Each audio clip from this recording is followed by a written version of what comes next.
ಬೆಳಗಾವಿಯ ಬಿಮ್ಸ್ ಆಸ್ಪತ್ರೆಯಲ್ಲಿ ವೈದ್ಯರ ನಿರ್ಲಕ್ಷ್ಯದಿಂದ ಬಾಣಂತಿ ಮೃತಪಟ್ಟಿರುವಂತಹ ಆರೋಪ ಕೇಳಿ ಬರ್ತಾ ಇದೆ. ರಾಮದುರ್ಗ ತಾಲೂಕಿನ ನಾಗನೂರ ತಾಂಡದ ಬಾಣಂತಿ ಕಲ್ಪನಾ ರಾಠೋಡ ಮೃತಪಟ್ಟ ದುರ್ದೈವಿಯಾಗಿದ್ದು, ನಿನ್ನೆ ಮಧ್ಯರಾತ್ರಿ 2:30 ಸುಮಾರಿಗೆ ಕಲ್ಪನಾ ರಾಠೋಡ ಗಂಡು ಮಗುವಿಗೆ ಜನ್ಮ ನೀಡಿದ್ರು. ಮಗು ಮತ್ತು ತಾಯಿ ಆರೋಗ್ಯವಾಗಿ ಇರೋದಾಗಿ ವೈದ್ಯರು ಹೇಳಿದ್ರಂತೆ. ಬಳಿಕ ಬಾಣಂತಿ ಆರೋಗ್ಯದಲ್ಲಿ ಏಕಾಏಕಿ ಏರುಪೇರಿನಿಂದಾಗಿ ಮೃತಪಟ್ಟಿರೋದಾಗಿ ವೈದ್ಯರು ತಿಳಿಸಿದ್ದಾರೆ. ವಿಮ್ಸ್ ಆಸ್ಪತ್ರೆಯಲ್ಲಿ ಬಾಣಂತಿ ಮೃತಪಟ್ಟಿರೋದ್ರಿಂದ ರೊಚ್ಚಿಗೆದ್ದ ಕುಟುಂಬಸ್ಥರು ಆಸ್ಪತ್ರೆ ಎದುರು ದಿಢೀರ್ ಪ್ರತಿಭಟನೆಯನ್ನ ಮಾಡಿದ್ದಾರೆ. ಬಾಣಂತಿಗೆ 2 ಬಾರಿ ಸಿಸೇರಿಯನ್ ಮಾಡಿದ್ದಾರೆ ಅಂತ ಮೃತ ಕಲ್ಪನಾ ರಾಠೋಡ ಕುಟುಂಬಸ್ಥರು ಆರೋಪವನ್ನ ಮಾಡಿದ್ದಾರೆ. ಅಲ್ಲದೆ ನಿರ್ಲಕ್ಷ್ಯ ತೋರಿದ ವೈದ್ಯರನ್ನ ಈ ಕೂಡಲೇ ವಜಾ ಮಾಡುವಂತೆ ಕುಟುಂಬಸ್ಥರು ಪಟ್ಟಣ ಹಿಡಿದಿದ್ದಾರೆ. ಪ್ರತಿಭಟನೆ ಜೋರಾಗ್ತಾ ಇದ್ದಂತೆ ಪೊಲೀಸರು ಸ್ಥಳಕ್ಕೆ ಬಂದಿದ್ದಾರೆ. ಆದರೂ ಕೂಡ ನ್ಯಾಯ ಸಿಗೋವರೆಗೂ ಮೃತದೇಹವನ್ನ ತೆಗೆಯೋದಿಲ್ಲ ಅಂತ ಕುಟುಂಬಸ್ಥರು ಪಟ್ಟು ಹಿಡಿದಿದ್ದಾರೆ. ನಾನು ಮಹಾನಗರ ಜಿಲ್ಲಾ ಬಾವಡೆ ಸಾವಿರ ಬರತ್ತಾರೋ ಸಾವಿರ ಶಿಫ್ಟ್ ಮಾಡೋನು. ಈಗ ತಗೋಬೇಡ್ರಿ, ಯಾರು ತಗೋಬೇಡ್ರಿ, ಎಲ್ಲ ನಮ್ಮ ಸಮಾಜ ಜನ ಅದಾರು. ನೀವು ಒಮ್ಮೆ ಶಿಫ್ಟ್ ಮಾಡಕ್ ಹೋಗ್ಬೇಡ್ರಿ. ಏನೈತಿ ವೈದ್ಯರು ಏನ್ ಇದ್ ಮಾಡಿದಾರೆ, ಏನ್ ನಿರೀಕ್ಷೆ ಮಾಡಿದಾರೆ ಗೊತ್ತಾಗ್ತೈತಿ. ಆದ್ಮೇಲೆ ಇದ್ ಮಾಡೋರು. ನಮ್ದೊಂದು ಲಂಬಾಣಿ ಸಮಾಜ ಅಂತ ಕೂಡ ಒಂಥರ ಕೇರ್ಲೆಸ್ ಮಾಡಕ್ ಹೋಗ್ಬೇಡ್ರಿ. ಹಾಕಿದ್ ಪಟ್ಟನ್ ಬಾಡಿ ಹಾಕಿ ಅಲ್ಲಿ ಫ್ರಿಜ್ ನಾಗ ಇಡಕ್ ಹೋಗ್ಬೇಡ್ರಿ. ಎಲ್ಲಾ ಸಮಾಜ ಕುಡಿದೀವು. ಅವ್ರು ಸಾವಿರ ಬರ್ಮಟ ನಾವು ಬಾಡಿ ತೆಗಿಯಂಗಿಲ್ಲ. ದಯವಿಟ್ಟು ನಿಮ್ಗೆ ಹೇಳ್ತೀನಿ, ಫೋನ್ ಮಾಡಿದ್ರೆ ರಿಸೀವ್ ಮಾಡ್ತಾ ಇಲ್ಲ. ಎಲ್ಲಾಗಿ ಮಾಡಿದ್ರೆ ನಾನು ಒಂದು ಬೆಳಗಾವಿ ಜಿಲ್ಲಾ ಒಂದು ಮಹಾನಗರ ಅಧ್ಯಕ್ಷ ಪ್ರಭು ಪ್ರಕಾಶ್ ರಾಠೋಡ್ ಅಂತ ಮಾತಾಡೋದು. ಈಗ ಕೇರ್ಲೆಸ್ ಮಾಡಿದಾರೆ ವೈದ್ಯರು. ಒಂದು ಕೇರ್ಲೆಸ್ ಮಾಡಿದ ಕಾರಣಕ್ಕೆ ಈ ದಟ್ಟಾಗಿದೆ. ನೀವು ಇದ್ ಮಾಡಿ ಶಿಫ್ಟ್ ಮಾಡ್ರಿ, ಅಲ್ಲಿ ಹೆಣ ಇದ್ ಮಾಡ್ರಿ, ಅದೆಲ್ಲ ಇದ್ ಮಾಡ್ಬೇಡ್ರಿ. ನಮ್ಮ ಬೆಳಗಾವಿ ಜಿಲ್ಲಾರ ಉಸ್ತುವಾರಿ ಬರುಮಟ ಇದನ್ನ ಶಿಫ್ಟ್ ಮಾಡಕ್ ಅವಶ್ಯಕತೆ ಇಲ್ಲ. ಬರಾತ್ರ ಮುಡಾ ಹಗರಣಕ್ಕೆ ಸಂಬಂಧಪಟ್ಟಂತೆ ಲೋಕಾಯುಕ್ತ ತನಿಖೆ ಚುರುಕುಗೊಳಿಸದೆ ಮುಡಾ ಬುಡಕ್ಕೆ ಕೈ ಹಾಕಿರುವ ಲೋಕ ಅಧಿಕಾರಿಗಳು ಮುಡಾದ ಮಾಜಿ ಆಯುಕ್ತ ನಟೇಶ್ನನ್ನ ವಿಚಾರಣೆ ನಡೆಸದೆ ಸತತ 8 ಗಂಟೆಗಳ ಕಾಲ ಅಧಿಕಾರಿಗಳು ವಿಚಾರಣೆಯನ್ನ ಮಾಡಿದ್ದಾರೆ.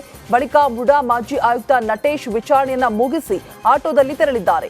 ಇದೇ ವೇಳೆ ಮಾತನಾಡಿದ ನಟೇಶ್, ಯಾರೂ ಕಾನೂನಿಗಿಂತ ದೊಡ್ಡವರಲ್ಲ, ಕಾನೂನಿನಿಂದ ಯಾರೂ ಕೂಡ ತಪ್ಪಿಸಿಕೊಳ್ಳೋದಕ್ಕೆ ಸಾಧ್ಯವಿಲ್ಲ ಎಂದಿದ್ದಾರೆ.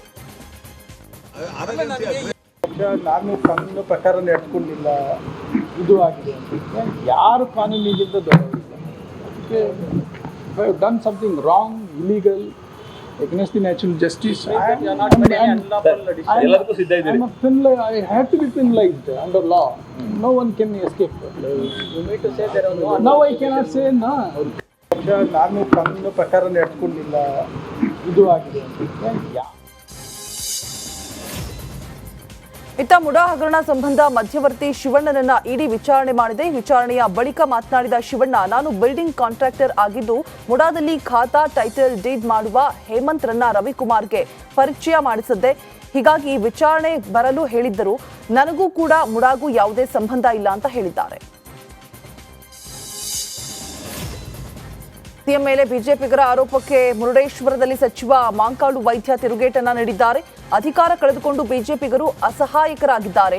ಮುಡಾ ಹಗರಣ ಆಗಿದ್ದೇ ಆರ್ ಅಶೋಕ್ ಅಧಿಕಾರದಲ್ಲಿದ್ದಾಗ, ಆಗ ಅವರು ನಿದ್ರೆ ಮಾಡ್ತಾ ಇದ್ರಾ ಅಂತ ಕಿಡಿಕಾರಿದ್ದಾರೆ. ಇನ್ನು ಸಿಎಂ ಮೇಲೆ ಯಾವುದೇ ಕಪ್ಪು ಚುಕ್ಕೆ ಬಿದ್ದಿಲ್ಲ, ಬೀಳೋದು ಇಲ್ಲ ಅಂತ ಸಚಿವ ಮಾಂಕಾಳು ವೈದ್ಯ ಹೇಳಿದ್ದಾರೆ.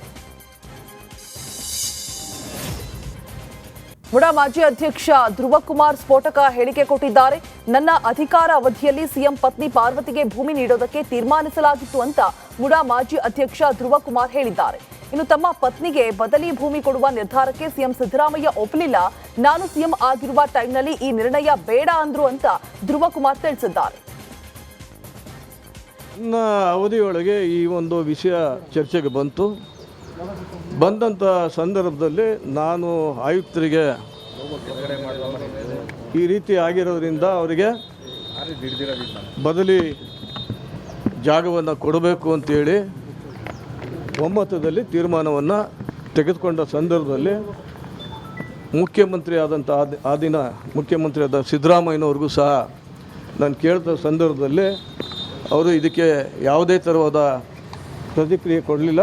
ಇದು ನಾನು ಮುಖ್ಯಮಂತ್ರಿ ಆಗಿರೋದ್ರಿಂದ ಇದು ನಾನು ತಿರಸ್ಕಾರ ಮಾಡ್ತೀನಿ ಅಂತ ಹೇಳಿದ್ರು.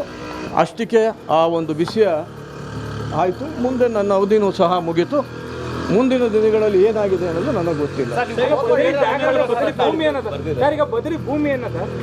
ಬದಲಿ ಸರಿ ಸಮಾನಾಂತರ ಬಡಾವಣೆಯಲ್ಲಿ ಕೊಡೋದು ಅಂತ ಹೇಳಿ ತೀರ್ಮಾನ ಮಾಡಿದ್ದು.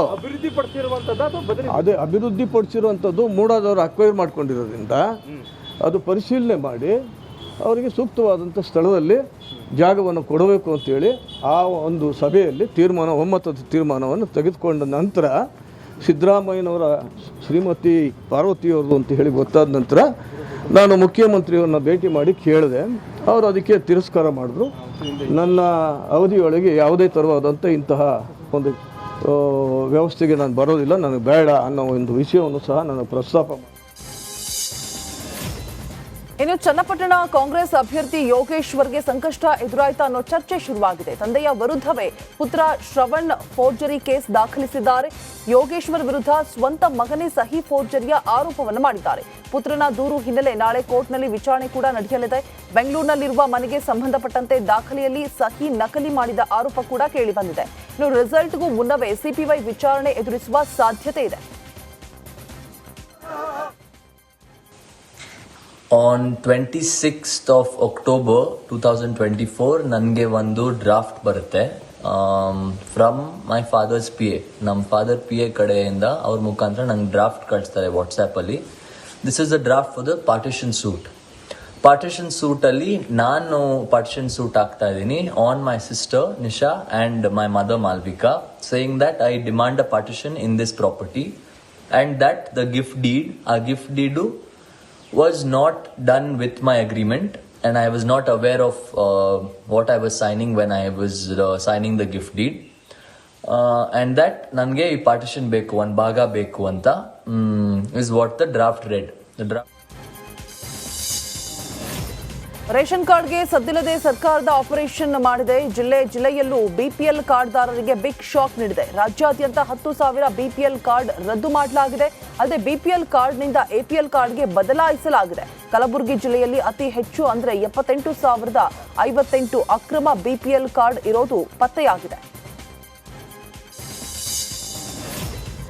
ದಾವಣಗೆರೆಯಲ್ಲಿ ಸಂಸದ ಬಿವೈ ರಾಘವೇಂದ್ರ ಸರ್ಕಾರದ ವಿರುದ್ಧ ವಾಗ್ದಾಳಿ ನಡೆಸಿದ್ದಾರೆ. ಕಾಂಗ್ರೆಸ್ ಸರ್ಕಾರಕ್ಕೆ ಜನರು ಮೆಜಾರಿಟಿ ಕೊಟ್ಟಿದ್ದಾರೆ, ಇವರಿಗೆ ಅಭಿವೃದ್ಧಿ ಕೆಲಸ ಮಾಡೋಕೆ ಸಾಕಷ್ಟು ಅವಕಾಶಗಳಿದೆ.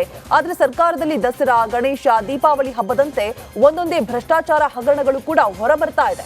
ಈ ಗಡಿಬಿಡಿಯಲ್ಲಿ ಬಿಪಿಎಲ್ ಕಾರ್ಡ್ ರದ್ದು ಮಾಡ್ತಾ ಇದ್ದಾರೆ ಅಂತ ಕಿಡಿಕಾರಿದ್ದಾರೆ. ಇವ್ರು ಕೊಟ್ಟಂತ ಗ್ಯಾರಂಟಿಯನ್ನ ಪೂರ್ಣಗೊಳಿಸಕ್ಕೆ ಇವ್ರ ಕೈಲಿ ಆಗ್ತಾ ಇಲ್ಲ. ಸರ್ಕಾರಿ ನೌಕರರಿಗೆ ಸಂಬಳ ಕೊಡ್ಲಿಕ್ಕೆ ಆಗ್ತಾ ಇಲ್ಲ. ಹಾಗಾಗಿ ಈ BPL ಮುಖಾಂತರ ಅದನ್ನ ಕಾರ್ಡ್ಗಳನ್ನ ಕಮ್ಮಿ ಮಾಡಿ ಇವರೇನು ಉಚಿತವಾಗಿ ಮೋದಿ ಕೊಡೋಂಥ ಅಕ್ಕಿಯನ್ನು ನಾ ಕೊಟ್ಟೆ ಅಂತೇಳಿ ಭಾಷಣ ಮಾಡ್ಕೊಂಡು ದಿನ ಕಳೀತಾ ಇದ್ದಾರೆ ಇವರು. ಸೊ ಅಲ್ಲೇ ಅಂಥದ್ರಲ್ಲಿ ಇವತ್ತು ಹಣಕಾಸನ್ನು ಉಳಿಸ್ಕೊಂಡು ಇವತ್ತು ಸರ್ಕಾರಿ ನೌಕರಿ ಸಂಬಳ ಕೊಡೋಂಥ ದುಸ್ಥಿತಿ ಬಂದಿದೆ. ಅದಕ್ಕೆ ಬಡ ಜನರನ್ನು ಇವತ್ತು ಬಲಿ ಕೊಡೋಂಥ ಕೆಲಸವನ್ನು ಮಾಡ್ತಾ ಇದ್ದಾರೆ. ವಕ್ಫ್ ಆಸ್ತಿ ವಿವಾದ ಸಂಬಂಧ ನಾಳೆ ಹಾವೇರಿಯಲ್ಲಿ ಬೃಹತ್ ಪ್ರತಿಭಟನೆ ಮಾಡೋದಕ್ಕೆ ಬಿಜೆಪಿ ಸಜ್ಜಾಗಿದೆ. ಈ ಬಗ್ಗೆ